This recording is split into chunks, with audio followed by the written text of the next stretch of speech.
ఆంధ్రీకరించడం ప్రారంభించిన తిక్కన సోమయాజి మొదలైన వారికి మార్గదర్శకుడై మహాభారతాన్ని ఇలా ఆంధ్రీకరించవచ్చు అన్న మార్గాన్ని తెలియచేస్తూ తరువాతి కాలంలో ఆంధ్రదేశంలో వచ్చినటువంటి అనేక రకములైనటువంటి రచనా ప్రక్రియలకు కావలసినటువంటి విధి విధానములకు కావలసిన సౌకర్యాన్ని మహాభారతంలో తాను ఆంధ్రీకరించినటువంటి భాగంలో చూపిస్తూ మీకు నేను అక్కడక్కడ దానికి సంబంధించిన విశేషాల్ని చూపిస్తాను. ఇప్పుడు నేను కేవలం నన్నయ్య గారి కవిత్వంలో ఆదికవి శబ్దం ఎలా అన్వయం అవుతోంది అని ఉదాహరణలు చూపించడం కన్నా ఆదిపర్వ ప్రసంగంలోనే నేను మీకు అక్కడక్కడ అటువంటి ఉదాహరణలు చూపించే ప్రయత్నం చేస్తాను. ఆయన ఈ భారతాన్ని ఆంధ్రీకరించారు. ఈ ఆంధ్రీకరించే ప్రయత్నాన్ని ప్రారంభించడంలో వచ్చినటువంటి మొదటి పర్వమే ఆది పర్వము. ఆది అన్న శబ్దమునకే మొదలు అని పేరు. సంస్కృత భారతమునందు కూడా వ్యాస భగవానుడు రచించినటువంటి భారతంలో మొదటి పర్వం ఆది పర్వమే. ఆ పర్వాల పేర్లు అలాగే ఉన్నాయి. అలాగే ఉంచి అలాగే ఆంధ్రీకరించి తీసుకొచ్చారు. అందులో ఆదిపర్వ ప్రారంభంలో అంటే మహాభారతము ఆంధ్రీకరించడము ప్రారంభం చేస్తున్న సమయంలో నన్నయ్య గారి యొక్క నోటి నుంచి వచ్చిన మొట్టమొదటి పద్యం. ఆ పద్యాన్ని ఆయన తెలుగులో రచించలేదు. దాన్ని ఆయన సంస్కృత భాషలోనే రచన చేశారు. కారణం ఒక్కటే, మనకి దేవతారాధన అని ఒక మాట ఉంది. దేవతారాధనము అంటే భగవంతుణ్ణి ఆరాధించుట. ఏమి మనమే జాతీయ భాష అని ఒక భాషను పెట్టుకుంటున్నామే, రాష్ట్ర భాష అని రాష్ట్రాలు ఒక భాషను పెట్టుకుంటున్నాయే, ఎవరి భాష మీద వాళ్ళకి అంతంత మక్కువ ఉంటుందే. ఈశ్వరుడు కూడా ఒక నిర్ణయం చేశాడు. ఆరాధన యందు నామములు చెప్పుకోవడంలోనూ భగవంతుణ్ణి స్మరించడంలోనూ భజన చేయడంలోనూ మీరు ఇందులో చేస్తున్నారన్న దానితో సంబంధం ఉండదు. కానీ వైదికమైనటువంటి ఆరాధనా విధాన ప్రక్రియ యందు సంస్కృత భాషను మాత్రమే ఉపయోగిస్తారు. అందుకే శ్వేతవరాహ కల్పే అంటాం తప్ప తెల్ల పంది కల్పే అని దాన్ని మళ్ళీ అనువాదం చేసి పూజలో ఎక్కడా ఉపయోగించరు. సంస్కృత భాషలోనే ఉంటుంది. భారతాన్ని ఆంధ్రీకరించడం అనేటటువంటి మహోజ్వలమైన ప్రక్రియని ప్రారంభం చేస్తూ నన్నయ్య గారు దేవతామూర్తుల యొక్క ఆరాధన, ఆ త్రిమూర్తుల యొక్క అనుగ్రహం నాకు కలగాలి అని సంస్కృతంలోనే ప్రారంభించారు. సంస్కృతంలో ప్రారంభించడం తెలుగు భాషకేదో తక్కువతనం చేసినట్టుగా భావించకూడదు. సంస్కృతం తల్లి వంటిది. తాను ఎంత గొప్పవాడైనా కావచ్చు, కానీ తనని కన్న తల్లి తాను చదువుకున్నంత చదువుకున్నది కాకపోవచ్చు. తనని కన్న తల్లి తానిప్పుడు ఎంత ఐశ్వర్యవంతుడో ఆమె అంత ఐశ్వర్యవంతురాలు కాకపోవచ్చు. తానిప్పుడు ఎంత అందంగా ఉన్నాడో తన తల్లి అంత అందంగా అంత పటుత్వంతో శరీర సౌష్ఠవంతో లేకపోవచ్చు. అయినా అమ్మ అమ్మే. అమ్మ కనపడితే నమస్కరించడమే అసలు అవతల వారి వ్యక్తిత్వానికి నిదర్శనం. కాబట్టి ఆ సంస్కృత భాషలో మొట్టమొదటి పద్యాన్ని చేసి ఆ త్రిమూర్తుల్ని గౌరవించి ఆ త్రిమూర్తుల యొక్క శక్తి స్వరూపాల్ని కూడా స్తోత్రం చేయడం నన్నయ్య గారి యొక్క పరిణతికి నిదర్శనం. కాబట్టి ఆయన మొట్టమొదటి పద్యాన్ని ప్రారంభం చేస్తూ శ్రీవాణీ గిరిజాశ్చిరాయ దదతో వక్షో ముఖాంగేషు ఏ లోకానాం స్థితిమావహంత విహతాం స్త్రీపుంసయోగోద్భవాం తే వేదత్రయమూర్తయస్త్రిపురుషా సంపూజితావస్సురైః భూయాసు పురుషోత్తమాంబుజభవ శ్రీకంధరాశ్రేయసే అంటూ మొదలుపెట్టారు. అందులో శ్రీ వాణి గిరిజ. శ్రీ అంటే లక్ష్మి. కవితాపరంగా శ్రీకారంతో ప్రారంభం చేయడం చాలా చక్కటి సంప్రదాయం, శుభప్రదమైనటువంటి ప్రారంభం. కాబట్టి శ్రీకారంతో ప్రారంభం చేశారు. శ్రీ లక్ష్మీదేవి, వాణి సరస్వతి, గిరిజ పార్వతీదేవి. ఈ ముగ్గురమ్మలుగా మూడు శక్తులకు ప్రతీకలు. వాణి సరస్వతి ఆమె కవనశక్తికి ప్రతీక.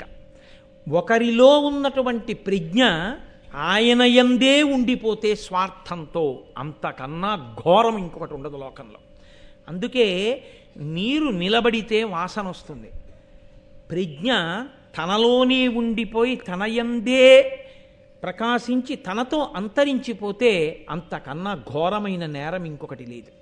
సరస్వతి నది ప్రవహిస్తుంది. ప్రవహించడానికి ఏ పారితోషికాన్ని ఏ ప్రతిఫలాన్ని కోరకూడదు. ఎవరి నుండి ప్రవహించాలని అడిగారు. పురుష సూక్తం చేస్తూ వేదంలో బ్రాహ్మణోస్య ముఖమాసీత్, వేదం చదువుకునేటటువంటి వాడు బ్రాహ్మణుడు. ఆ బ్రాహ్మణుడు ప్రయత్నపూర్వక పేదరికాన్ని అనుభవించమని చెప్తోంది వేదం. బ్రాహ్మణుడు నిరాడంబరమైనటువంటి జీవితాన్ని గడపాలి తప్ప ఎన్ని తనకి కలిసి వచ్చినా ఐశ్వర్యమే కూడినా ఎంతవరకు అవసరమో అంతవరకు తప్ప అంతక మించి భోగ లాలసతో కూడినటువంటి జీవితము బ్రాహ్మణులకు ఉండరాదు. బ్రాహ్మణుడి యొక్క జీవితం ఒక్కరోజు ఎలా ఉంటుందో వైదికమైన బ్రాహ్మణ జీవనం ఉన్న వాళ్ళ జీవనం మీరు చూస్తే మీరు తెల్లబోతారు.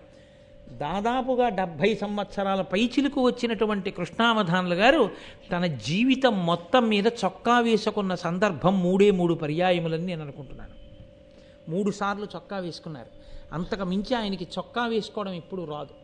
అంటే ఎంత నిష్ఠాగరిష్ఠులై వాళ్ళు జీవితాన్ని గడిపారో మీరు చూడండి.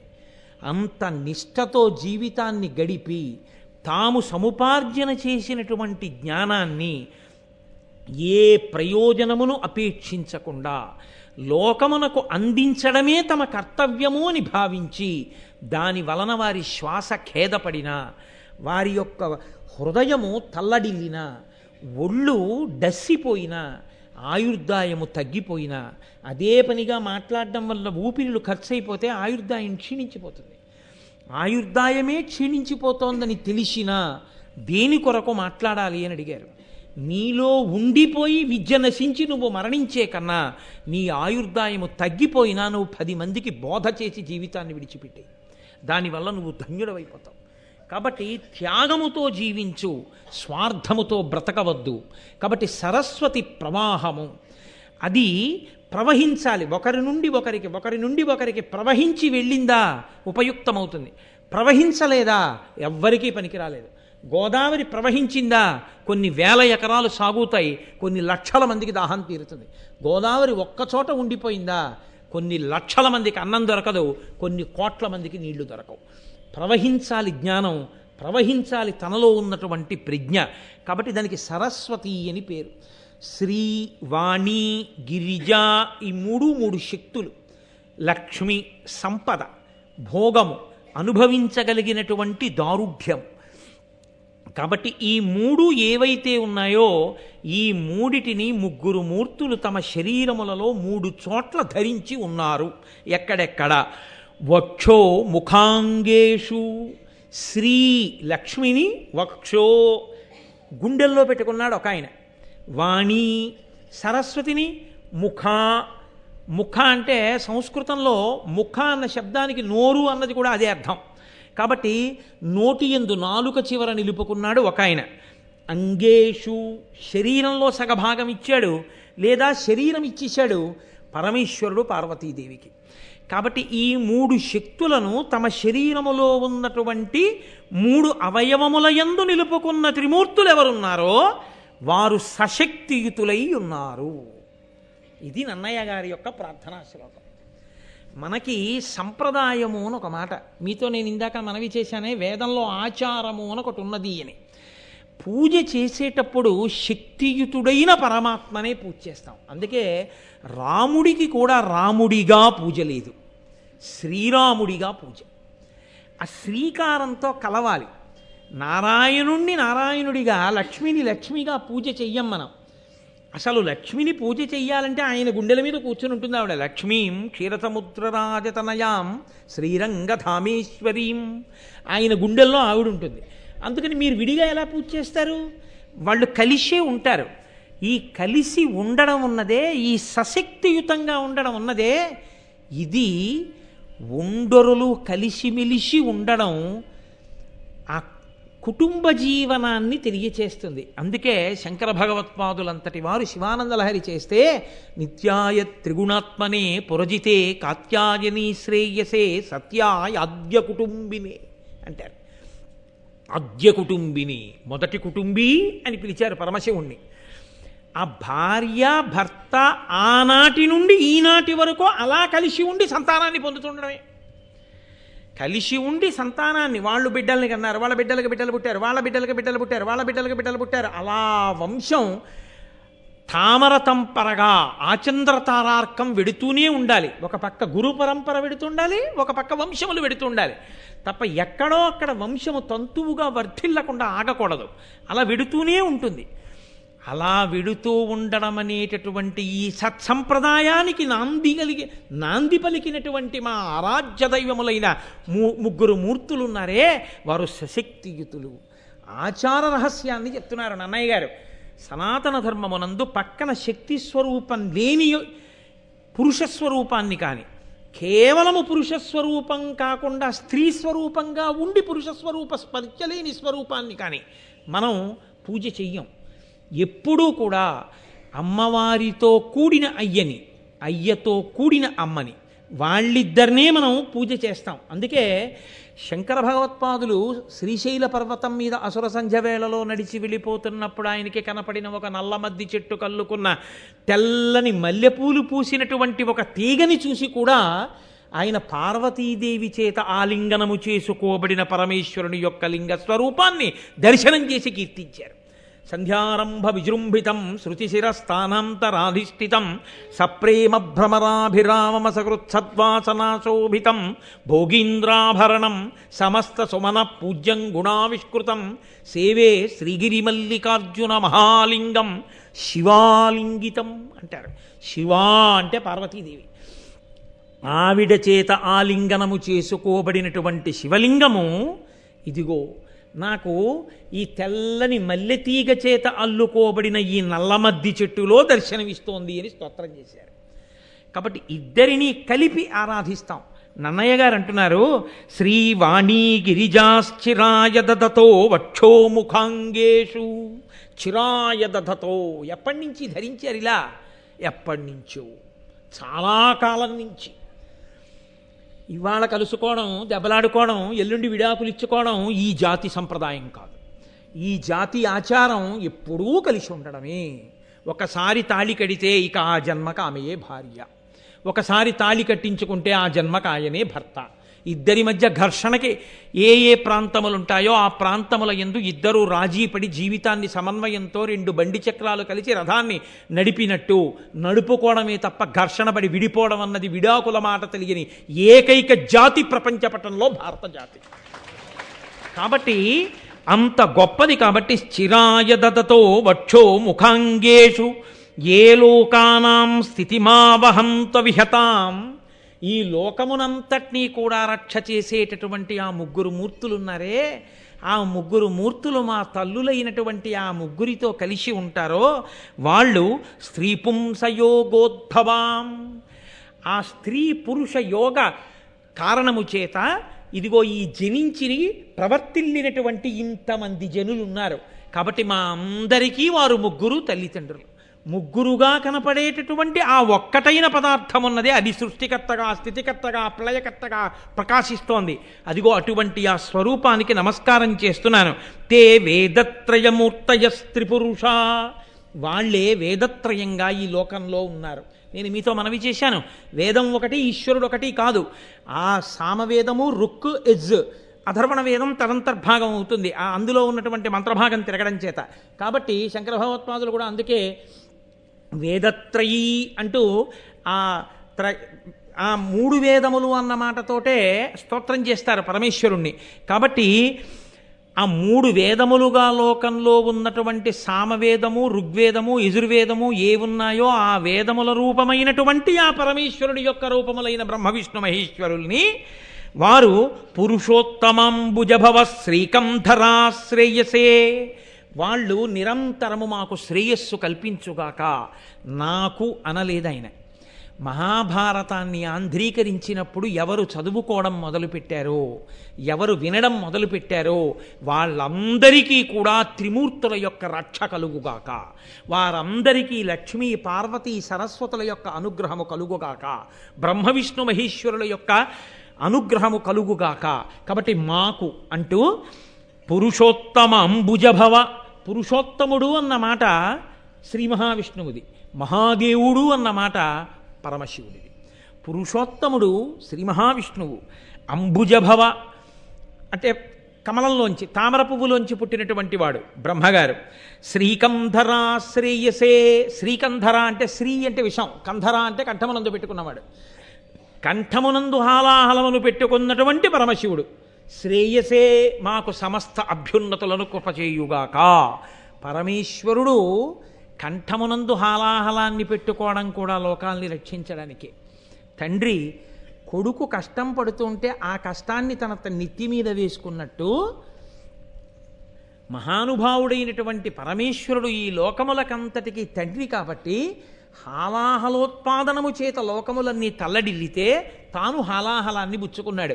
కాబట్టి ఆ శ్రీకంధరుడైనటువంటి పరమశివుడు, పురుషోత్తముడైనటువంటి విష్ణుడు, అంబుజభవుడైనటువంటి బ్రహ్మ మాకు శ్రేయస్సులను కూర్చుగాక అని ప్రారంభం చేసి రాజరాజ నరేంద్రుడి మీద మహాభారతాన్ని ఆంధ్రీకరించడానికి కారకుడైన వాడు కనుక రాజరాజ నరేంద్రుడి మీద ఆయన ఒక పద్యాన్ని చెప్తున్నారు. కాదు కాదు, ఇందులో ఒక చమత్కారం ఉంది.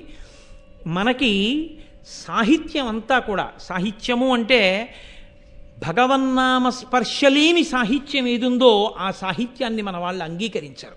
అందుకే పోతన గారు భాగవతాన్ని ఆంధ్రీకరిస్తూ ఓ మాట అంటారు, హరినామ స్పృహలేని కావ్యము విచిత్రార్థాన్వితంబయ్యు శ్రీకరమయ్యుండదయోగ్య దుర్మదనత్కాకోల కర్తాకృతిని అంటారు.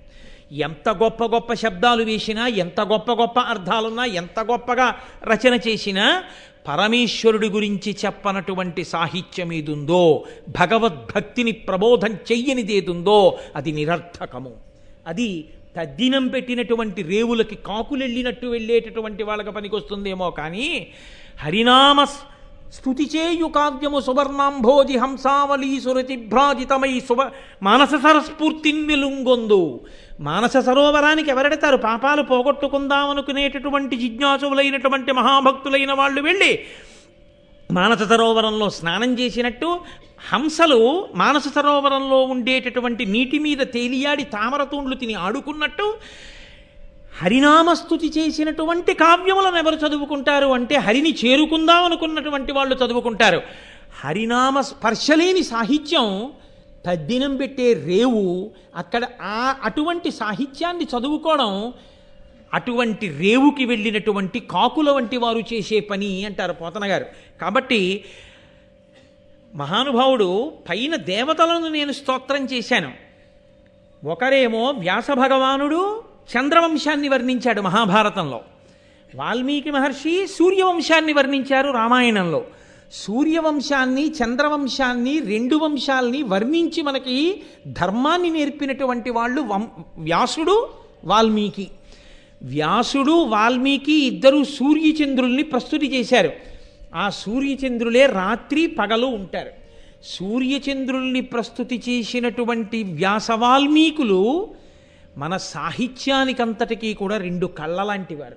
అందుకే వ్యాస భగవానుణ్ణి వాల్మీకిని స్తుతి చెయ్యకుండా, వాళ్ళకి నమస్కరించకుండా అసలు ఏ విధమైనటువంటి భగవత్ సంబంధమైన ప్రసంగాన్ని పెద్దలైన వారు చెయ్యరు. వారిద్దరికీ నమస్కరించి మాత్రమే చేస్తూ ఉంటారు. కాబట్టి నేను ఈ మహాభారతంలో చంద్రవంశాన్ని వర్ణించబోతున్నాను. వ్యాస భగవానుడు అందించినటువంటి చంద్రవంశం అది. కాబట్టి నేను ఇప్పుడు చంద్ర సంబంధమైన కీర్తన కూడా చెయ్యాలి. పైన శ్రీ వాణి గిరిజ వాళ్ళ ముగ్గురు, ఆ ముగ్గురిని వహించినటువంటి పుంస్వరూపాల్ని కీర్తించాను. అందుకని రాజరాజ నరేంద్రుణ్ణి అడ్డుపెట్టి రాజ శబ్దం చంద్రుణ్ణి చెప్తుంది. రాజా అంటే చంద్రుడు. అందుకని ఆ చంద్రుణ్ణి కీర్తించడానికి, చంద్రవంశాన్ని కీర్తించడానికి నన్నయ్య గారు రాజకులైక భూషణుడు రాజమనోహరుడు అన్యరాజ తేజోజయశాలి శౌర్యుడు విశుద్ధ యశరదిందు చంద్రికారాజిత సర్వలోకుడు అపరాజిత భూరి భుజా కృపాణ ధారా జలశాంత శాత్రవ పరాగుడు రాజమహేంద్రుడు నతిం. రాజమహేంద్రుడు ఆయన రాజమహేంద్రపురాన్ని ఇప్పుడు మనం రాజమండ్రి అంటున్నాం. ఆ రాజరాజ నరేంద్రుడు ఆ చాళుక్య వంశానికి చెందినటువంటి వాడు. మనం ఇప్పుడు రాజమండ్రి అని పిలువబడేటటువంటి నగరాన్నే రాజధానిగా చేసుకుని పరిపాలన చేసినవాడు. ఆయన్ని స్తోత్రం చేస్తూ రాజకులైక భూషణుడు, రాజులు అనిపించుకున్న వాళ్ళందరిలోకి కూడా గొప్ప గొప్పవాడిగా కీర్తింపబడినవాడు కాదు, రాజకులైక భూషణుడు అన్నది పైకి చంద్రుడికి సమన్వయం. కాబట్టి రాజమనోహరుడు, రాజులందరిలోకి కూడా చాలా మనోహరమైనటువంటి స్థితిని పొందినటువంటి వాడు. అన్య రాజ తేజో జయశాలి శౌర్యుడు, మిగిలిన రాజులందరినీ కూడా జయించినటువంటి వాడు, గొప్ప శౌర్యము కలిగిన వాడు రాజరాజ నరేంద్రుడు. విశుద్ధ యశశరదిందు చంద్రికారాజిత సర్వలోకుడు, శరత్కాలంలో ఉండేటటువంటి చంద్రబింబాన్ని పరిణిత చంద్రుడు అని పిలుస్తారు. బాగా ప్రకాశవంతంగా ఉంటుంది వెన్నెలతోటి. అటువంటి చంద్రుడు ఎలా ఉంటాడో రాజులందరిలో రాజరాజ నరేంద్రుడు అంత గొప్పవాడు. అపరాజిత భూరి భుజాకృపాణ ధారాజల శాంత ఛాత్రవపరాగుడు, ఆ రాజరాజ నరేంద్రుడు పట్టుకున్నటువంటి ఆయన యొక్క ఖడ్గధారల చేత కారినటువంటి రక్తధారల చేత శత్రువుల యొక్క ఉద్రేకమనబడేటటువంటి ధూళి అణిగిపోయినటువంటి వాడు. ధూళి ఎగురుతోందనుకోండి, భూమి మీద పెద్ద వర్షం పడిందనుకోండి, ఆ నీటి ధార చేత కొట్టబడి ధూళంతా అణిగిపోతుంది. అలా శత్రువులైన రాజులు పైకి లేస్తుంటే రాజరాజ నరేంద్రుడి చేత కత్తి పట్టుకుని యుద్ధభూమికి వెళ్ళి ఆ కుత్తుకలు తెగటార్చి ఆ నేల రాలిపోయేటట్టుగా శత్రువులందరినీ దునుమాడితే ఆ కత్తి నుంచి కారినటువంటి ఆ ధారల చేత శత్రువులనేటటువంటి ధూళి అణిగిపోయేటట్టుగా చేయగలిగినటువంటి పరాక్రమశాలి అయిన రాజరాజ నరేంద్రుడు, రాజమహేంద్రుడున్నతిన్, అటువంటి వాడు రాజరాజు. ఆ రాజరాజ నరేంద్రుడిని కీర్తించి విమలాదిత్యతనూజుడు, విమల విచారుడు, కుమార విద్యాధరుడు, ఉత్తమ చాళుక్యుడు, వివిధాగమ విహితశ్రముండు, ఉరుకాంతిన్. ఆయన చూడగానే చంద్రుణ్ణి చూస్తే ఎంత సంతోషం కలుగుతుందో తన శరీరకాంతి చేత రాజరాజ నరేంద్రుణ్ణి చూసిన వాళ్ళకి కూడా అంత సంతోషం కలిగేదిట. ఆయన విమలాదిత్యుడికి కుందవాంబ అనబడేటటువంటి స్త్రీకి కలిగినటువంటి వాడు, జన్మించినటువంటి వాడు, చాలా పరిశుద్ధమైనటువంటి ఆచారము కలిగినవాడు. నేను మీతో మనవి చేశాను, పరదేవతానుగ్రహము కలిగిన వాడొకడు జన్మిస్తే తప్ప అటువంటి శక్తి ఉన్నవాడిని గుర్తించి ఆంధ్రీకరింప చెయ్యడం కూడా సాధ్యం కాదు, అంత తేలికైన విషయమేం కాదు అని. కాబట్టి కుమార విద్యాధరుడు, ఉత్తమ చాళుక్యుడు. సుబ్రహ్మణ్యేశ్వర స్వామి వారు దేవసేనకంతటికి అధిపతి అయి రాక్షసుల్ని ఎలా దునుమాడతాడో అలా అటువంటి పరాక్రమము కలిగి శస్త్రాస్త్ర విద్యా నైపుణ్యము కలిగినటువంటి వాడైన వాడు. లేదా సుబ్రహ్మణ్యేశ్వర స్వామి వారి ఆరాధనా విధానమునందుండేటటువంటి తంత్రముల యందు నిష్ణాతుడైనటువంటి వాడు. వాళ్ళు గొప్ప శివభక్తులు ఆ చాళుక్యులందరూ. కాబట్టి వివిధాగమ విహితశ్రముండు, అనేకమైనటువంటి ఆగములు తెలిసున్నటువంటి వాడు. అటువంటి రాజరాజ నరేంద్రుడు ఒకానొక నాడు సభలో గొప్ప పండితుల్ని కవుల్ని అందరినీ కూర్చోపెట్టుకుని వాళ్ళతో మాట్లాడుతుండగా సంస్కృతంలో ఉన్నటువంటి భారతం గురించి ప్రస్తావన వచ్చింది. ఆయనకి భారతం వినడం అంటే చాలా ఇష్టం. అందుకని తరచూ భారతంలో ఉన్నటువంటి విశేషాలన్నీ వింటూ ఉండేవాడు. అదే కాదు, మిగిలినటువంటి రామాయణాది కావ్యములను కూడా వింటూ ఉండేవాడు. ఆయన ఆ నన్నయ్య గారిని పిలిచి నన్నయ్య గారితో ఒక మాట అన్నాడు. బహుశా నన్నయ్య గారి గురించి మనకి తెలియడానికి భారతంలో నన్నయ్య గారు ఇచ్చినటువంటి ఏకైక పద్యం అదొక్కటే. అది వినా నన్నయ్య గారి గురించి తెలుసుకోవడానికి సాధికారికమైనటువంటి సాక్ష్యములతో కూడినటువంటి ఇతర పద్యములు మీకు కనపడవు ఇందులో. తన కుల బ్రాహ్మణు అనురక్తు అవిరళ జప హోమ తత్పరు విపుల శబ్ద శాసను సంహితాభ్యాసు బ్రహ్మాండాది నానా పురాణ విజ్ఞాన నిరతున్ పాత్రం ఆపస్తంభసూత్రు ముద్గల గోత్ర జాతు సద్వినుతావదాత చరితు లోకజ్ఞు ఉభయ భాషా కావ్య రచనాభిశోభితు సత్ప్రతిభాభియోగ్యు నిత్య సత్యవచను మత్యమరాధిపాచార్యు సుజను నన్నపార్యుజూచి పరమధర్మ విధుడు వర చాళుక్యాన్వయాభరణుడిట్టులనియ కరుణతోడా. నన్నయ్య గారిని సభలో ఒకసారి అలా చూశాడు ఆ పండితులు కవుల మధ్యలో. నన్నయ్య గారికి ఉండేటటువంటి లక్షణములు ఎటువంటివో చెప్తున్నారు. ఆయన కులబ్రాహ్మణుడు. కులబ్రాహ్మణుడు అన్న మాట పరంపరాగతంగా కేవలం తన దగ్గర పౌరోహిత్యం చేస్తూనో లేకపోతే తన దగ్గర ఉండేటటువంటి బ్రాహ్మణుల యొక్క పరంపరకి చెందినవాడు మాత్రమే అనో అర్థం ఇచ్చేటటువంటిది కాదు. ప్రభువు ప్రకటించినటువంటి శాసనములను సంస్కృత భాషలో రచన చేసి అందించగలిగినటువంటి దిట్ట అయినటువంటి వాణ్ణి కూడా కులబ్రాహ్మణుడనే పిలుస్తారు. కాబట్టి అటువంటి శక్తి కలిగిన కులబ్రాహ్మణుడు నిరంతరము జపం చేస్తూ ఉంటాడు, హోమం చేస్తూ ఉంటాడు. హోమము చేత దేవతల్ని ప్రీతి కల్పిస్తూ ఉంటాడు. మంత్రములను జపం చేసి ఆ మంత్రానుష్ఠాన దేవతల యొక్క అనుగ్రహాన్ని పొందుతూ ఉంటాడు. అంటే వేదమునందు మంత్రముల యందు అంత నిష్ట కలిగి అంత గొప్ప దేవతానుగ్రహాన్ని పొందినటువంటి వాడు విపుల శబ్ద శాసనుడైన. ఏ శబ్దానికి ఏ అర్థం ఉంటుందో, దానికి ఎన్ని అర్థాలుంటాయో, ఎక్కడ ఏ శబ్దాన్ని ఎలా ప్రయోగించవచ్చో, ప్రయోగించి ఆ ఫలితాన్ని సాధించుకోవచ్చో, అందరికీ అర్థమయ్యేటట్టు చెప్పచ్చో, భాష మీద శబ్దం మీద ప్రభుత్వం ఉన్నటువంటి వాడు. అనేకమైనటువంటి పురాణములు, 18 పురాణములను సమగ్రముగా చదువుకున్నవాడు, ఆపస్తంభ సూత్రముల యందు పుట్టినటువంటి వాడు, ముద్గల గోత్రమునందు జన్మించినటువంటి వాడు, పెద్దల చేత గౌరవింపబడినవాడు, లోకజ్ఞానము కలిగినటువంటి వాడు, సంస్కృతాంధ్ర భాషల యందు మహాపండితుడు, గొప్ప విద్వత్తు కలిగినటువంటి వారందరి చేత కీర్తింపబడినవాడు. ఇన్ని ఉండి కూడా పరమ వినయంతో విధేయతతో భగవద్భక్తితో నోరు విప్పితే ఎన్నడూ అసత్యము పలకక సత్యమును మాత్రమే పలికేటటువంటి వ్రతమున్నవాడు. దేవతలకి ఆచార్యుడైనటువంటి బృహస్పతి ఎటువంటి వాడో ఈ లోకంలో రాజరాజ నరేంద్రుడి దగ్గర ఉన్నటువంటి భూలోకంలో బుద్ధికి బృహస్పతి వంటి వాడు.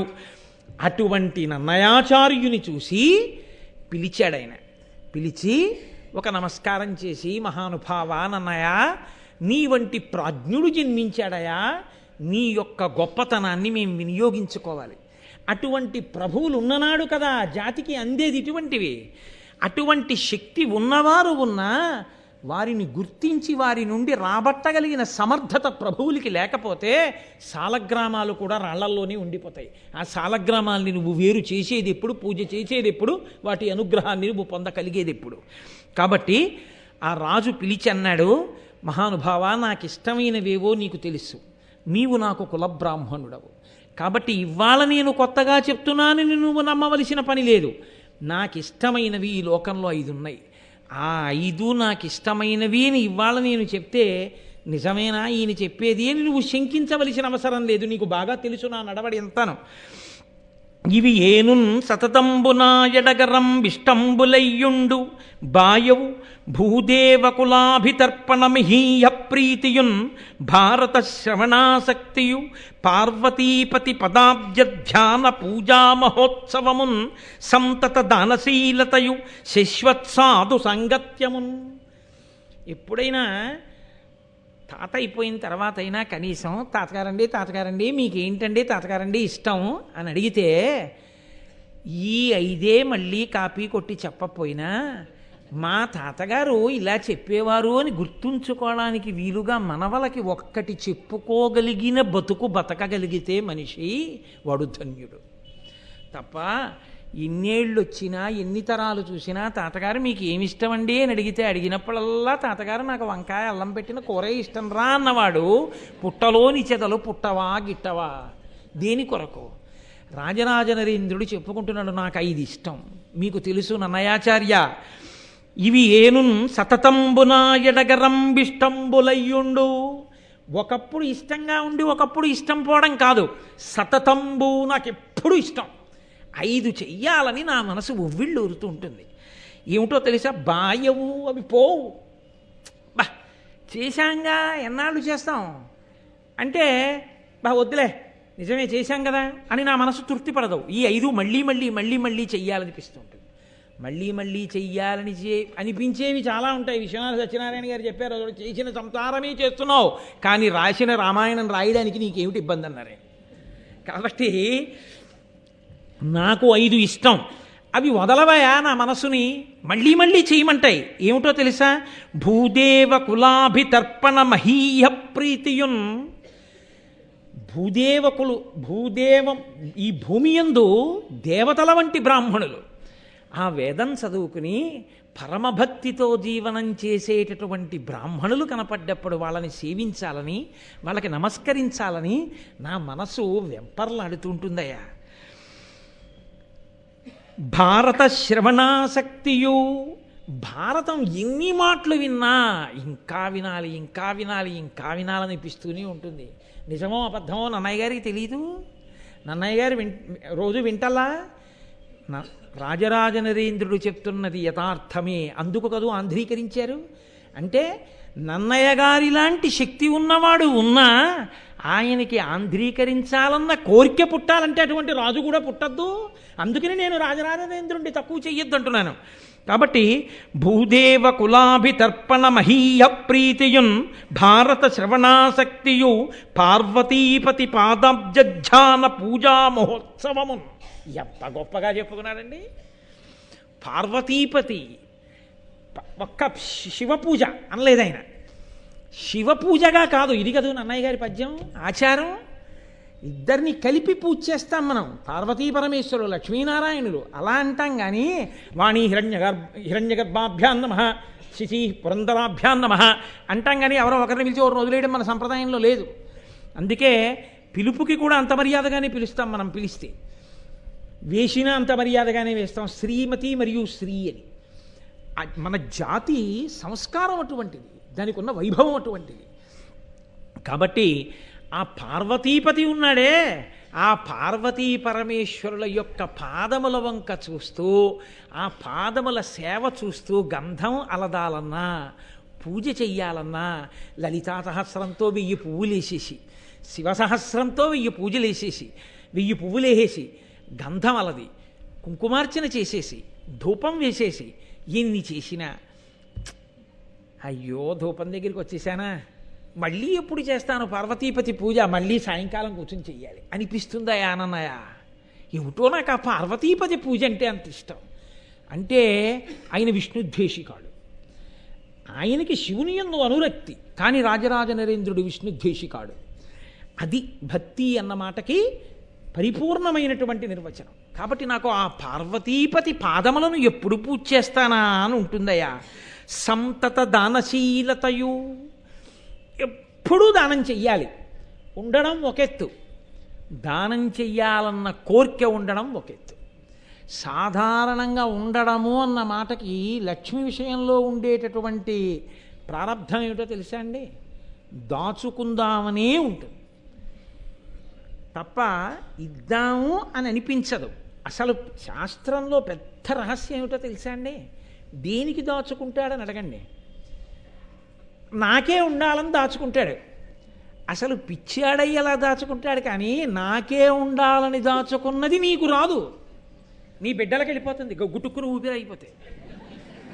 నీకే ఉండాలనుకుంటే నువ్వు దానం చేస్తే నీ ఖాతాలో పడుతుంది. అంటే అంతా ఇచ్చేయమని చెప్పరు, కనీసం కొంతైనా దానం చేయకపోతే, ఎవడి శక్తికి తోచింది వాడు చేయకపోతే ఎలా? ఉత్తర జన్మలలో నువ్వు దాచింది నీతో రాదు, నాది నాది అనుకుంటాడు. నాది నాది అనుకున్నదంతా బిడ్డలకు వెళ్ళిపోతుంది, లేదా ఎవరికి వెళ్ళిపోతుందో కూడా చెప్పలేడు. కానీ నువ్వు ఇచ్చుకున్నదేదో అది మాత్రం నీదిగా వస్తుంది. అసలు నీది చేసుకోవడం అన్న మాటకు అర్థం ఏంటంటే నువ్వు బతికుండగా దానం చేసుకోవడం. నువ్వు బతికుండగా దానం చేయడం మానేసి 10 కోట్లు కొడుక్కిచ్చి వాడు ఏదో చేస్తాడనుకుంటే వాడు 11 రూపాయలు గోదానం చేస్తాడు. వాడు గోదానం ఎందుకు చేస్తాడు? తండ్రికి ఏ బుద్ధో కొడుకు అదే బుద్ధి, వాడు చేస్తాడు ఏంటి? బతికుండగా నువ్వు చేయింది చచ్చిపోయా కొడుకు చేస్తాడా? అందుకే దానం చేసేటప్పుడు కొడుకుని దగ్గర పెట్టుకోమన్నారు, పెద్దల శుశ్రూష చేసేటప్పుడు తల్లి కూతురుని దగ్గర పెట్టుకోమన్నారు. పెద్దల శుశ్రూష ఇలా చెయ్యాలన్న మాటని తల్లి దగ్గర కూతురు నేర్చుకుంటుంది. తండ్రి దానం చూసి ఓహో నాన్నగారులా ఇలా బతకాలన్నమాటని కొడుకు నేర్చుకుంటాడు. కొడుకు నేర్చుకోవడానికి యోగ్యమైన బతుకు లేని తండ్రి, కూతురు నేర్చుకోవడానికి యోగ్యమైన నడవడి లేని తల్లి, నాకెందుకు వచ్చిన గొడవ? కాబట్టి రాజరాజ నరేంద్రుడు అంటాడు, నాకు భారత కథాశ్రవణాభిరతిన్ మదీయ చిత్తము అనిశంబు, నాకు చాలా ఇష్టమైనవయ్యా. సంతత దానశీలతయు, ఎప్పుడూ దానం చెయ్యాలని నా మనసు కోరుకుంటూ ఉంటుంది. శశ్వత్సాధు సంగత్యమున్, సాధు పురుషులైన వాళ్ళు ఉంటారే, పరమభక్తులైన వాళ్ళు, వాళ్ళతో స్నేహం కోరుకుంటూ ఉంటానయ్యా. వాళ్ళకి దగ్గరగా ఉండాలని, వాళ్ళు నన్ను స్మరిస్తూ ఉండాలని, వాళ్ళతో నేను చనువుగా ఉండగలగాలని, వాళ్ళ పక్కన తిరగగలిగినటువంటి ఆ చొరవ, స్వాతంత్ర్యం నాకు నిలబడాలని కోరుకుంటాను. ఎందుకు కోరుకోవడం? దాని యందు వేరొక ప్రయోజనాన్ని కోరి కాదు. ఆయన ఆ సత్పురుషుడు అంకుశం లాంటివాడు, మనము ఏనుగు తొండం లాంటి వాళ్ళం. ఏనుగు తొండం ఎప్పుడూ ఆగదు, ఇలా నడిచి వెడుతూ ఎత్తి ఆ పూల కొమ్మలు ఆగుతుంది. ఇలా వెడుతూ నేను ఒకసారి శృంగేరిలో చూశాను, ముందు వెళ్ళిపోతున్న ఆవిడ కొప్పులో పూలు లాగింది ఏనుగు. ఏదో పని దానికి, ఆ తొండం ఉత్తినే ఉండదు. మామట ఏం చేస్తాడంటే పక్కనే ఆ అంకుశం పట్టుకుని ఆ తొండం మీద ఇలా అంటాడు, అంటే మళ్ళీ కిందికి దింపేస్తుంటుంది, మళ్ళీ కాసేపు ఆగి మళ్ళీ ఎత్తుతుంది, మళ్ళీ ఏదో పీకుతుంది, మళ్ళీ ఇలా అంటాడు, మళ్ళీ దింపుతుంది. సత్పురుషుడితోటి సాంగత్యం ఎటువంటిదో తెలుసా అండి? రామకృష్ణ పరమహంస చెప్పిన మాట, అంకుశం ఉన్న మావటిని పక్కన పెట్టుకోవడం లాంటిది. ఆయనతో కలిసి ఉన్నారనుకోండి, ఆయన జీవన విధానం ఎటువంటిదో మీకు తెలిసి ఉంటుంది. తెలిసి ఉండి ప్రయోజనం ఏమి ఉండదు. ఆయన ఎలా జీవించాలనుకుంటున్నారో దానికి తగినట్టు మీరు జీవించగలగాలి. ఆ జీవితాన్ని మీరు పుణికి పుచ్చుకోగలగాలి తప్ప ఆయనతో కలిసి ఉండి ఆయనకి ప్రతిబంధకంగా మీరు నిలబడితే అది మళ్ళీ కాళ్ళలో కర్రెట్టడం అవుతుంది. ఉపయోగమే ఉంటుంది. పక్కన ఉన్న వాళ్ళందరూ శిష్యులని మీరు అనుకుంటున్నారా? ఒక్కనాటికి కాదు. ఎక్కడో ఉన్నా ఆదర్శంగా తీసుకుని ఆ ప్రేరణ పొంది జీవించిన వాడు ఉంటాడు, ఆ స్ఫూర్తి పొందినవాడు, వాడు మహానుభావుడు. నేను ఏదో గొప్పగా చెప్పాను అనుకోకండి. మీకు నేను ఒక విషయం చెప్తే నేను ఆశ్చర్యపోయాను. ఆదివారం నాడు నాకు అమెరికా నుంచి, ఇతర దేశాల నుంచి ఓ గంట ఫోన్లు మాట్లాడుతూ ఉంటాను. ఏదో వాళ్ళకి అలా పాపం ఒక గంట కేటాయించాను, వాళ్ళు మా సంతోషపడతారు. అందులో నాకు అమెరికా నుంచి ఒక ఆయన ఫోన్ చేస్తుంటాడు. ఆయన ఎప్పుడో నేను చెప్పిన శివానంద లహరి విన్నాడు. నీ చెప్పినా అంటే నా గొప్ప అని నేను చెప్పట్లేదు, ప్రేరణ, ఎక్కడో ఒక ప్రేరణ, అది నా అదృష్టం, నేను ప్రేరణ కావడం అంతే. ఆయన ఎంత గొప్ప శివభక్తి తత్పరుడు అయ్యాడంటే, మనం ఇన్ని ఉన్న ఇక్కడుండి నేర్చుకోలేకపోతే అమెరికాలో ఉన్న ఆయన వారాంతపు సెలవుల్లో కొన్ని వందల కిలోమీటర్ల దూరంలో ఉన్న వ్యక్తుల దగ్గరికి వెళ్ళి వాళ్ళ దగ్గర నువ్వు అబ్బాయి గుండు చేయించుకుని పిలక పెట్టుకుని పంచ కట్టుకుని కూర్చుంటే నీకు నేర్పుతాం రుద్రం, లేకపోతే నీకు నేర్పమంటే అలాగే కూర్చుని 10 మంది నవ్వినా కూడా ఉద్యోగం చేసేటప్పుడు సిగ్గుపడకుండా నేను రుద్రం నేర్చుకోవలసిందే అని వారాంతపు సెలవుల్లో వెళ్ళి రుద్రం నేర్చుకుని ఆయన నాకు ఫోన్లో ఆ రుద్రం వినిపిస్తుంటాడు. గురువుగారు ఇక్కడ వరకు నేర్చుకున్నానండి ఇవాళని.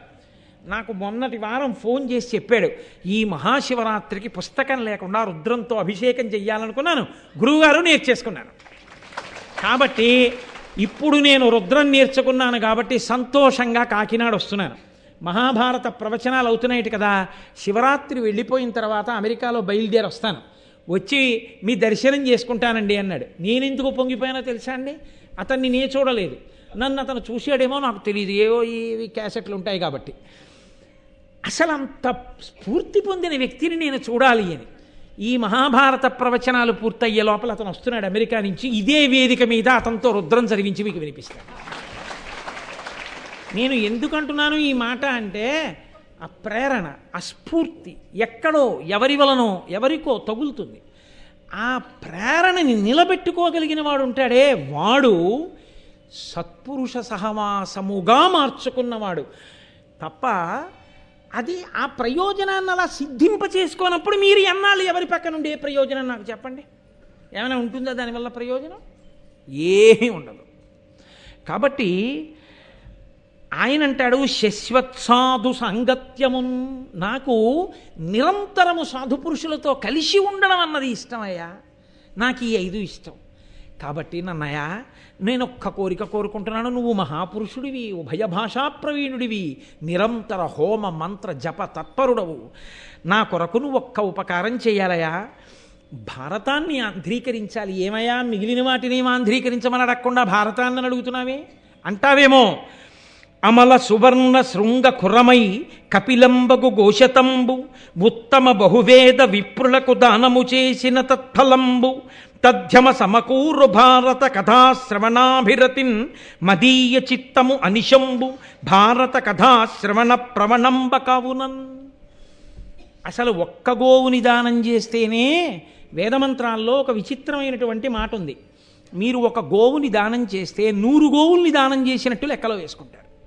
అందుకే గోదానం పుచ్చుకున్న వాళ్ళు ప్రత్యేకంగా పక్కకెళ్ళి జపం చేసుకుంటారు. ఎందుకంటే వాళ్ళకి 100 గోవులు దానం పట్టిన ఫలితం వాళ్ళ ఖాతాలో పడకుండా ఉండడం కోసం. అప్పుడు వాళ్ళకు ఒక్క గోవు దానం పుచ్చుకున్నటువంటి ఫలితం వాళ్ళకి వేస్తారు ఆ మంత్రజపం చేస్తే. ఇచ్చిన వాడికి మాత్రం 100 గోవులు ఇచ్చినట్టే వేసేస్తారు. గోవులన్నీ ఒకెత్తైతే మహాభారతంలోనే అనుశాసనిక పర్వంలో ఉంది, పరమేశ్వరుడు మళ్ళీ గోవులలో కొన్ని గోవులకి ఉత్కృష్ట స్థితిని ఇచ్చాడు. ఆయన తన 3వ కంటిలో నుండి తేజస్సు కొంత తీసి కొన్ని గోవుల యందు ప్రవేశపెట్టాడు. ఆ గోవులు గోరోజన వర్ణాన్ని పొందాయంటే పూర్తి ఎర్రటి ఎరుపు కాదు, కొద్ది ఎరుపు రంగుని పొందుతాయి. వాటిని కపిల గోవులు అంటారు. ఒక్క కపిల గోవుని దానం చేసినా, ఒక్క కపిల గోవుకి సేవ చేసినా, ఒక్క కపిల గోవుకు ఒక అరటిపండు పెట్టినా చాలా సంతోషం. కానీ మన ప్రారంధం ఏమిటంటే, తనంత తానుగా కపిల గోవు సాధు గోవు వచ్చి దేవాలయాల ముందు నిలబడితే కర్ర పట్టుకుని అదే పనిగా కొడుతుంటారు కొన్ని చోట్ల. ఎంత ఆశ్చర్యంగా ఉంటుందో, ఏమిరా ఈ ప్రారంధం అనిపిస్తుంది. కాబట్టి రాజరాజ నరేంద్రుడు అంటున్నాడు, అమల సువర్ణ శృంగ కురమై కపిలంబ గుఘోషతంబు. ఇక్కడ అసలు గోవుయే దొరకడం కష్టం, సరి అయిన గోవు దొరకాలి. కాదు కపిల గోవు దొరకాలి. అది ఎటువంటి కపిల గోవు అయి ఉండాలి? గొప్ప పొదుగుండి ఇలా శిరములను ముట్టుకుంటే పాలు విడిచిపెట్టాలి. అది విపరీతంగా పోట్లు పొడిచేటటువంటి ఆవై ఉండకూడదు. చక్కటి ధేను ఉండాలి, చూడముచ్చటగా ఉండాలి, సాధుగోవై ఉండాలి. ఇప్పుడు ఆ ఆవు పాలు పిండుకున్నవాడు ఆవు పాలు కాచి తోడు పెట్టుకుని పెరుగు తినేటటువంటి వాడై ఉండకూడదు. పరమ సంతోషంతో ఆ ఆవు పాలు చేత పట్టుకుని నమస్తే అస్తు భగవన్ విశ్వేశ్వరాయ మహాదేవాయ త్రయంబకాయ త్రిపురాంతకాయ త్రికాగ్నికాలాయ అంటూ పరమేశ్వరుడికి అభిషేకం చేసుకుని రమించిపోయేటటువంటి వేదాంగములను చదువుకున్నటువంటి బ్రాహ్మణుడు దొరకాలి. అటువంటి బ్రాహ్మణుడు ఎందుకు దానం పుచ్చుకుంటాడు? ఆయన నా ఇంట అభిషేకం చేసుకోవడానికి ఒక గోవు ఉంటే బాగుండు, నేను రోజు ప్రదక్షిణం చేయడానికి గోవు దొరికితే బాగుండని ఈ గోవు దానం పుచ్చుకుంటానని పరమప్రీతితో వచ్చి దానం పుచ్చుకునేటటువంటి యోగ్యమైన వేదాంగములు జరిగిన బ్రాహ్మణుడు దొరకాలి. అప్పుడు నువ్వు దానం చేయాలి. దేశము కాలము నీ దగ్గర పుచ్చుకునేవాడు ఇవ్వడానికి గోవు ఇన్ని కలిసి రావాలి. కానీ అమల సువర్ణ శృంగ కురమై ఒకవేళ అటువంటి గోవు దొరికినా గోవుని దానం చేయగలవేమో.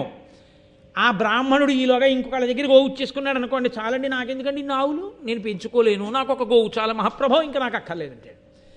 నువ్వు ఇంకా తరించాలి అనుకుంటే ఆ ఆవు కొమ్ములు ఎంత పరిమాణంలో ఉంటాయో వాటికి తగిన శుద్ధమైన బంగారంతో ఆ గోవు కొమ్ములకు బంగారంతో, అది శుద్ధ బంగారం, ఇంకా ఏదీ కలవకూడదు, శుద్ధమైన బంగారంతో ఆ కొమ్ములకు అలంకారములను చేయించాలి. వాటి డెక్కలకి బంగారపు తొడుగులు చేయించాలి. గిట్టలకి ఆ కొమ్ములకి గిట్టలకి బంగారపు తొడుగులు చేయించి కపిలగోవుని ధేనువుతో తెచ్చి వేదాంగములు చదువుకున్న బ్రాహ్మణుడికి దానం చేస్తే ఫలితం చెప్పడం నా వల్ల కాదు. రాజరాజ నరేంద్రుడు అంటున్నాడు, అమల సువర్ణ శృంగ కురమై కపిలంబ గుఘోషతంబు ఉత్తమ బహువేద విప్రులకు దానము చేసిన తత్ఫలంబు. 1000 మంది వేదాంగములు చదువుకున్నటువంటి అనుష్ఠాన తత్పరులైన బ్రాహ్మణులను తీసుకొచ్చి నించోపెట్టి వాళ్ళందరినీ కూడా సత్కరించి కూర్చుండబెట్టి అర్ఘ్యపాద్యాదులిచ్చి బంగారు తొడుగులతో కూడినటువంటి ఈ 100 కపిలగోవుల్ని తీసుకొచ్చి ఈ కపిలగోవులన్నింటినీ కూడా ఈ బ్రాహ్మణులకు దానము చేసినటువంటి వాడు 100 కపిలగోవులు బంగారు తొడుగులతో ఇచ్చిన వాడికి ఎంత ఫలితమో మహాభారతాన్ని విన్నవాడికి అంత ఫలితం. కాబట్టి ఎంత తేలికయా ఇది? మహాభారతం పోని వినడమేమైనా కష్టమైందా?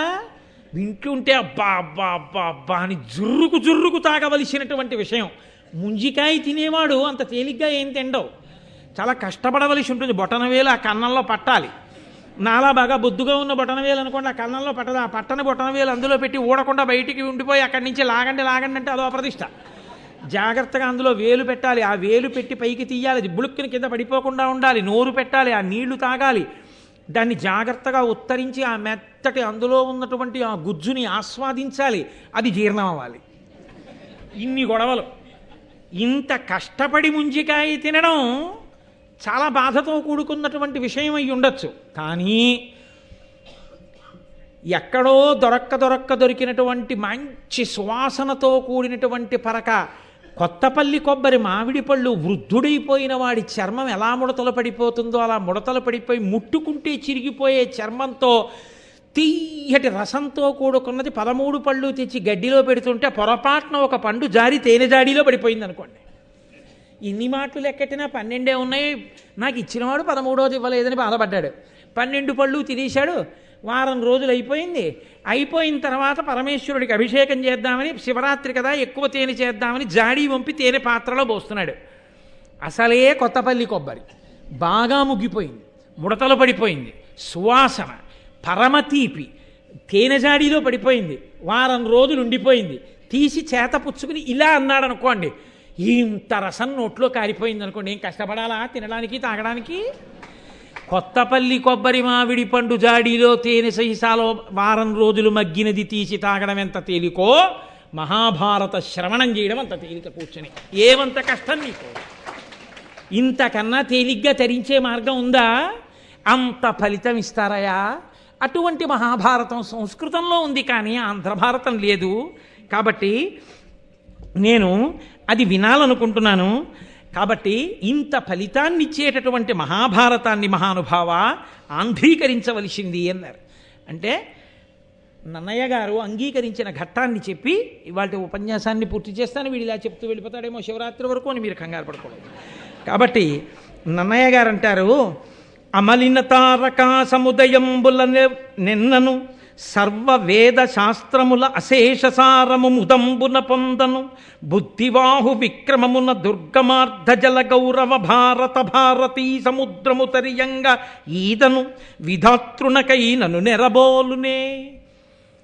రాజరాజ నరేంద్ర నువ్వు అడిగావు, భారతాన్ని ఆంధ్రీకరించండి నన్నయ్య గారు అని అడిగావు. అలాగేనండి తప్పకుండా చేస్తాను, నేను కాకపోతే ఎవడు చేస్తాడు? ఇన్నాళ్ళకి నేను పుట్టాను కాబట్టి చేస్తాను అంటే నన్నయ్య గారు ఎందుకు అవుతారు? అలా అంటే నన్నయ్య గారి నోటి వెంట ఆ పలుకులు ఎందుకు వస్తాయి?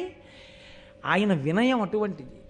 ఇంత సమర్థుడయ్యుండి ఆదికవి అయ్యుండి ఆయన అంటున్నారు, అమలిన తారకా సముదయంబుల నిన్నను, ఆకాశంలో ఉండేటటువంటి నక్షత్రాలన్నింటినీ తప్పు లేకుండా లెక్కెట్టు.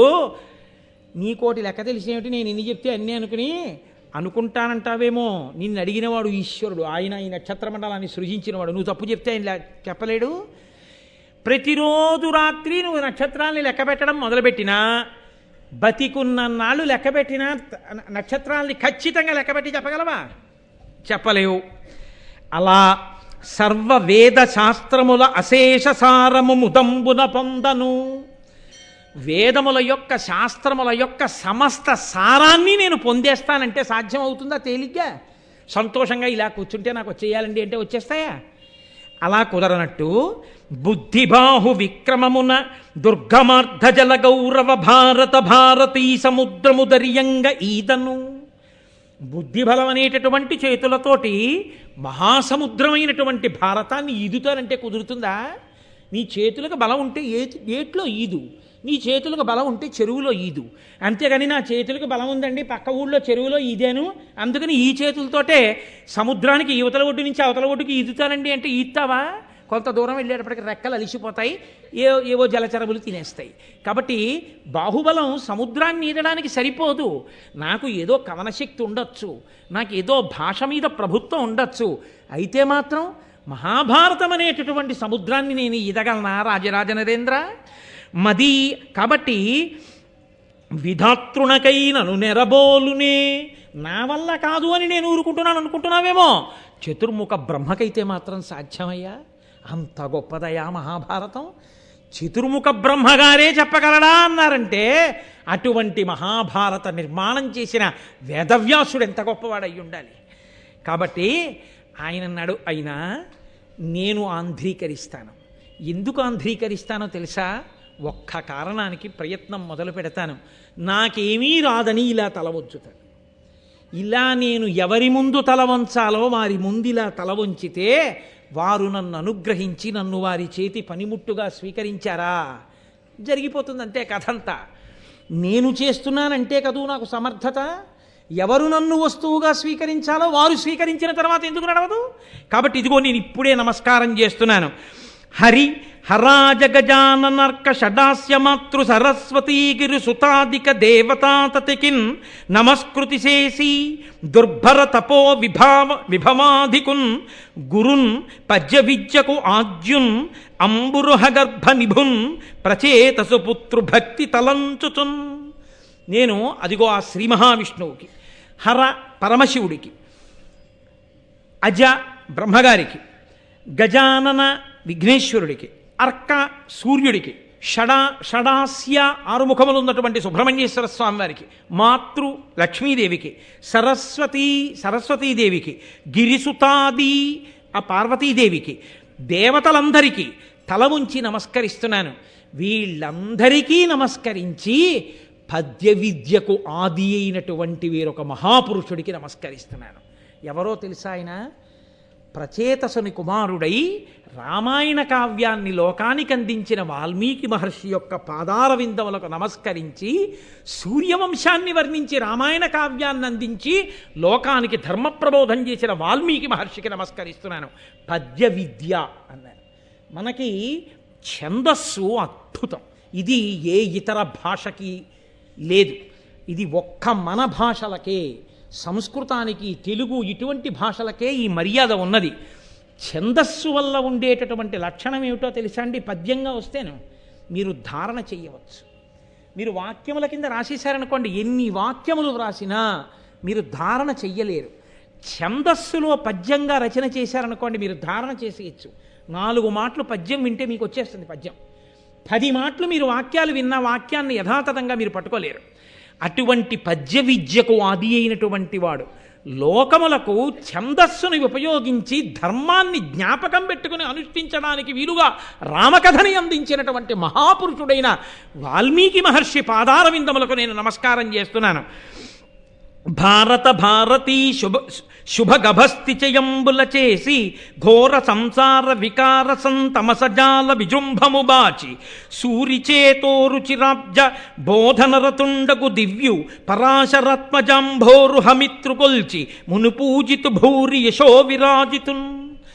అదిగో భారతమనబడేటటువంటి ఆ గ్రంథములోని కిరణములనబడేటటువంటి ఆ జ్ఞాన కిరణముల చేత అంధకారం అనేటటువంటి చీకటిని పోగొట్టగలిగినటువంటి సూర్య సమానుడైన వేదవ్యాసుడున్నాడే, పండితులైనటువంటి వారి హృదయములన్నీ కూడా ఎవరి గురించి వినగానే ఇలా విప్పారుతాయో, ఎవరు సంతోషిస్తారో, ఏ మహానుభావుడు పరాశరునికి పుత్రుడిగా జన్మించాడో, ఏ మహానుభావుడు సంసారం అనేటటువంటి చీకటిని తొలగత్రోయగలడో, ఎవడు అజ్ఞానమును నశింపచేసి జ్ఞానమును ఇయ్యగలడో, ఎవడు ధర్మమును ప్రబోధము చెయ్యగలడో, ఎవడు వేద విభాగం చేశాడో, ఎవడు అష్టాదశ పురాణములను ఇచ్చాడో, ఎవడు పంచమవేదం అనేటటువంటి మహాభారతాన్ని లోకానికి అందించాడో, ఎవడి పాదములకు నమస్కరించినంత మాత్రం చేత ఏ విధమైన సంశయములు లేకుండా సమస్తము కరతలామలకమవుతుందో, ఎవరి పేరు చెప్పగానే గొప్ప పండితులైనటువంటి వారి హృదయములు పులకరింతలు కలిగి విప్పారుతాయో, అటువంటి వేదవ్యాస భగవానుడి యొక్క పాదార విందములకు నమస్కరించి మహాభారతాన్ని ఆంధ్రీకరించడం ప్రారంభం చేస్తాను. రాజరాజ నరేంద్ర, నీ కోరిక తప్పకుండా నెరవేరుతుంది, ప్రారంభం చేస్తానని నన్నయ్య గారు రాజరాజ నరేంద్రుడికి మాట ఇచ్చి భారతాన్ని ఆంధ్రీకరించడం ప్రారంభం చేసినటువంటి ఘట్టం దగ్గర ఇవాల్టి ప్రారంభోపన్యాసాన్ని పూర్తి చేస్తూ, రేపు మొట్టమొదటి ఘట్టం, అత్యద్భుతమైనటువంటి ఘట్టం, అది వ్యాసుడికే చెల్లు, ఆంధ్రీకరించడం నన్నయ్య గారికే చెల్లు. ఎన్ని ధర్మాలు ప్రతిపాదన చేస్తారో, ఎన్ని గహనమైన రహస్యములు దాచారో ఆ విషయాల్ని రేపటి రోజున ప్రస్తావన చేస్తాను. రేపు సాయంకాలం సభా ప్రారంభ సంబంధమైన ఇతర విషయములు ఉండవు కాబట్టి 6:30 ఖచ్చితంగా ప్రారంభం చేసేద్దాం. మంగళాశాసన పరై మదాచార్య పురోగమై సర్వైశ్చ పూర్వైరాచార్యై తత్కృతాయాస్తు మంగళం. మంగళం కోసలేంద్రాయ మహనీయ గుణాత్మనే చక్రవర్తి తనూజాయ సర్వభౌమాయ మంగళం ఉమాకాంతాయ కాంతాయ కామితార్థప్రదాజినే శ్రీగిరీశాయ దేవాయ మలినాథాయ మంగళం కరచరణకృతం వా కర్మవాక్కాయజం వా శ్రవణనైనజం వా మానసం వాపరాధం విహితమవిహితం వా సర్వమేత్తక్షమస్వా శివ శివ కరుణాబ్ధే శ్రీ మహాదేవ శంభో సర్వం శ్రీ ఉమామహేశ్వర పరబ్రహ్మార్పణమస్తు స్వస్తి.